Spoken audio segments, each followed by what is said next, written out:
TVK party 2024 ఫిబ్రవరిలో స్థాపించారు. ఇప్పటికీ దాదాపు 2 సంవత్సరాలు అవుతా ఉంది టీవీకే విజయ్ పార్టీ పెట్టి. అసలు ఈ విజయ్ పార్టీతో ఇంత ముందంజలో రాబోతుండా, అసలు వస్తాడా, అసలు ఇంత పెద్ద కనీసం అతనైనా సీట్ గెలుస్తాడా అని చెప్పి చాలామంది చాలా రకాలుగా రాజకీయ నాయకులు కావచ్చు, ప్రతిపక్ష పార్టీలు కావచ్చు, ఈ సినీ హీరోలకు యూత్ మాత్రమే అట్రాక్ట్ అవుతారు. అంటే యూత్ అటు 18 years బిలో ఉన్న వాళ్ళు, ఇప్పుడు 80 అసలు ఓటక్కు లేని వాళ్ళ యూత్ ఎక్కువగా ఉంటారు. అటువంటి వాళ్ళు అసలు గెలుస్తారా అని చెప్పేసి రకరకాల ప్రశ్నలు, రకరకాల మాటలు మాట్లాడారు. కానీ ఇక్కడ ఈరోజు అయితే అందరూ నిశ్శబ్దంగా వహిస్తున్నట్టుగా తెలుసు. ఎందుకంటే టీవీకే పార్టీ స్థాపించి 2 ఏళ్ళు గడుస్తూ ఉంది. స్థాపించిన తర్వాత కూడా లోక్సభ ఎన్నికలు వచ్చినాయి. లోక్సభ ఎన్నికల్లో కూడా ఎప్పుడు కూడా టీవీకే పార్టీ ఆ లోక్సభ ఎన్నికల్లో నేను పోటీ చేయను, ఓన్లీ నా టార్గెట్ అసెంబ్లీలోనే నా పార్టీని, నా టీవీకే నుంచి ఒక ముఖ్యమంత్రి ఉండాలి అసెంబ్లీలో అని చెప్పేసి అదే ఎక్కువగా ఫాలో అవుతున్నట్టు తెలుస్తుంది. అతని మేనిఫెస్టోలో కూడా ఎక్కువగా దీనికి సంబంధించి అసలు పార్టీ ఏ విధంగా ముందుకెళ్ళాలి, ప్రజలు మన వైపు ఆకర్షితులు కావాలి అంటే అసలు ఏం మాట్లాడాలని చెప్పేసి ఆ పెద్ద ఎత్తున ఎదురు చూస్తున్నారు. నిజంగా ఈరోజు ఒక ప్రభంజనం అని చెప్పుకోవాలి. ఇప్పటికీ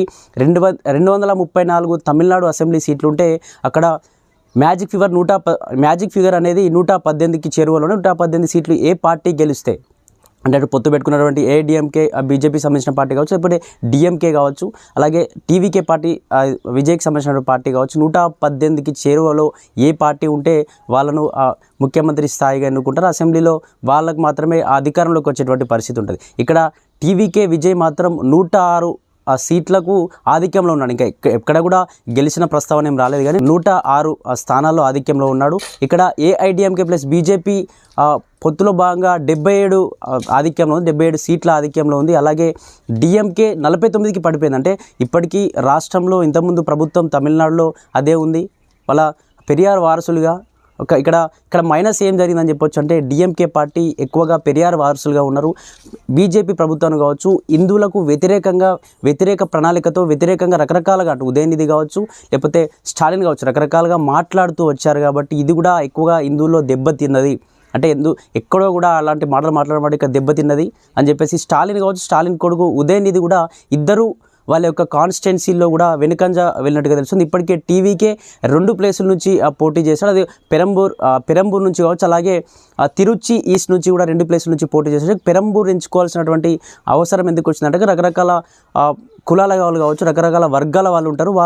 వాళ్ళు ఎక్కువగా అక్కడ కార్మికులు ఉంటారు. వాళ్ళు ఈ స్థాయిలో అంటే ఎక్కువగా ఆకర్షితులయ్యే ఛాన్స్ ఉంటుంది కాబట్టి అక్కడ పోటీ చేశారు. అలాగే దీనికి సంబంధించి తిరుచి ఈస్ట్కు సంబంధించి ఎందుకు పోటీ చేయాల్సి వచ్చిందంటే తిరుచు ఈస్ట్లో ఎక్కువగా అది ఆ తమిళనాడుకు మధ్యప్రదేశంలో ఉంటుంది. ఆ తమిళనాడులో గెలిస్తే ఆ మధ్యలో ఆ ప్రదేశాన్ని అయితే తిరుచి ఈస్ట్ గెలిస్తే తమిళనాడు మొత్తం కూడా అంటే టీవీకే ఏదో చేయబోతుందని చెప్పేసి ఒక సంకేతకు ఇచ్చిన వాళ్ళు అవుతామని చెప్పేసి ఆ ఏరియా నుంచి పోటీ చేశారు. ఇక్కడ 2 ప్లేసుల్లో కూడా ఆధిక్యంలో ఉన్నట్టు తెలుస్తుంది. ఇప్పటికే 106 స్థానాల్లో కూడా ఆధిక్యం కనబడుతూ ఉంది. అలాగే ఇటు ఏఐడిఎంకే కావచ్చు, అలాగే ఆ బీజేపీ పొత్తులో భాగంగా 77 సీట్లకే పరిమితం అయిపోయారు. ఇంకా డిఎంకే పార్టీ ఇంతకుముందు అధికారంలో ఉన్నా కూడా ఇప్పుడు ఓన్లీ 49 సీట్ల వరకే కూడా ఇంకా నడుస్తున్నట్టు తెలుస్తుంది.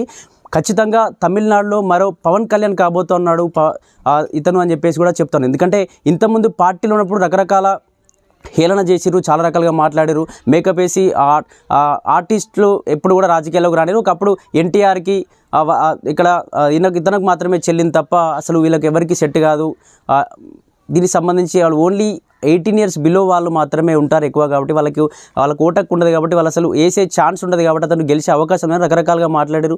ఏఐడిఎంకే బీజేపీ పొత్తు పెట్టుకోవడానికి కూడా బీజేపీ ఏదైతే విజయ్ సినిమాల్ని కూడా కొన్ని సెన్సార్ క్లియరెన్స్ ఇవ్వకుండా కూడా ఆపిన పరిస్థితులు ఉన్నాయి. ఇప్పటికే 106 స్థానాల ఆధిక్యంలో అయితే దూసుకుపోతున్నాడు. ఖచ్చితంగా మరో పవన్ కళ్యాణ్ కాబోతున్నాడు. ఆంధ్రప్రదేశ్లో పవన్ కళ్యాణ్ ఏ విధంగా అయితే ఉప ముఖ్యమంత్రి అయ్యాడు అదే విధంగా కూడా ఇక్కడ తమిళనాడులో కొనసాగుతుంది. ఉప ముఖ్యమంత్రి కాదు, ఇప్పుడు డైరెక్ట్గా టార్గెట్ మొత్తం అసెంబ్లీ సీటుకే పెట్టా డైరెక్ట్గా ముఖ్యమంత్రి కాబోతున్న టీవీకే అని చెప్పేసి కూడా సంకేతాలు అనిపిస్తూ ఉన్నాయి. ఇప్పటికే డిఎంకే పార్టీ వాళ్ళ పార్టీ ఆఫీస్లో కావచ్చు, వాళ్ళ కార్యాలయం కావచ్చు, వాళ్ళ ఇంటి పరిస్థితుల్లో టెంట్లు వేసుకొని అక్కడ వెంటనే శబ్దాలు చేయడానికి, టపాసులు కాల్చుకోవడానికి రెడీగా ఉన్నాయి. అవన్నీ కూడా ఈ టీవీకే ముందంజలు ఉన్నటువంటి విషయం తెలుసుకొని అన్నీ కూడా 10,000 మొత్తం సామాగ్రి మొత్తం రిటర్న్ పంపించినట్టుగా తెలుస్తుంది. అలాగే టీవీకే పార్టీ కార్యాలయంలో పెద్ద ఎత్తున పెద్ద పోలీస్ అధికారులు భారీ బందోబస్తుతో జెడ్ సెక్యూరిటీతో కూడా టీవీకే కార్యాలయం కావచ్చు అతని ఇంటి దగ్గర కూడా పెద్ద ఎత్తున భద్రతా బలగాలు అయితే మోహరించాయి. నిజంగా ఇప్పటికే డీజీపీ కూడా తమిళనాడుకు సంబంధించిన డీజీపీ కూడా టీవీకే ఇంటికి ఆ కార్యాలయం దగ్గరికి వెళ్ళి భద్రత ఇవ్వబోతున్నారని చెప్పేసి కూడా సంకేతాలు వినిపిస్తూ ఉన్నాయి. ఇప్పటికే ఎంతమంది అయితే టీవీకే పార్టీ నుంచి గెలుస్తారో వాళ్ళందరూ టీవీకే పార్టీ నుంచి గెలిచినటువంటి ప్రతి ఒక్కరు కూడా కార్యాలయానికి ఏదైతే టీవీకే సంబంధించినటువంటి కార్యాలయానికి రావాల్సిన ఎంతమంది ఎమ్మెల్యేలు గెలిచారో ఆ లిస్టు మొత్తం నాకు ఇక్కడ కావాలి.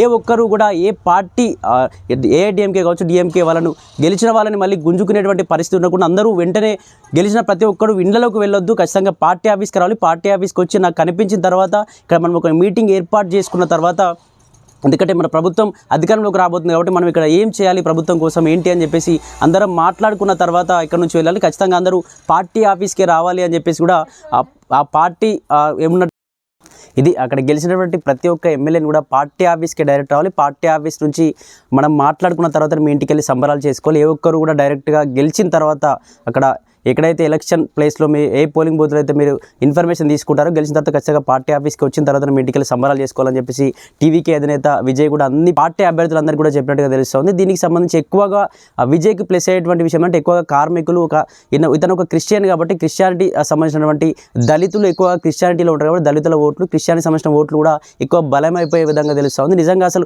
చూడాలి అసలు ఏం జరగబోతుంది ఏంటి. మరి విజయ్ 2 ప్లేస్ ఇటు పెరంబూరు కావచ్చు తిరుచి నుంచి 2 ప్లేస్లో గెలిచే అవకాశం ఉందా, నిజంగా చక్రం తిప్పబోతున్నాడా తమిళనాడులో, ముఖ్యమంత్రి కాబోతున్నా లేకపోతే పవన్ కళ్యాణ్ లాగా ఉప ముఖ్యమంత్రి రేస్లో ఉండబోతున్నాడా అని చెప్పేసి సర్వత్రా ఉత్కంఠగా నెలకొంది. అసలు చూడాలి అసలు ఏం జరగబోతుంది ఏంటి అని చెప్పేసి. Thank you.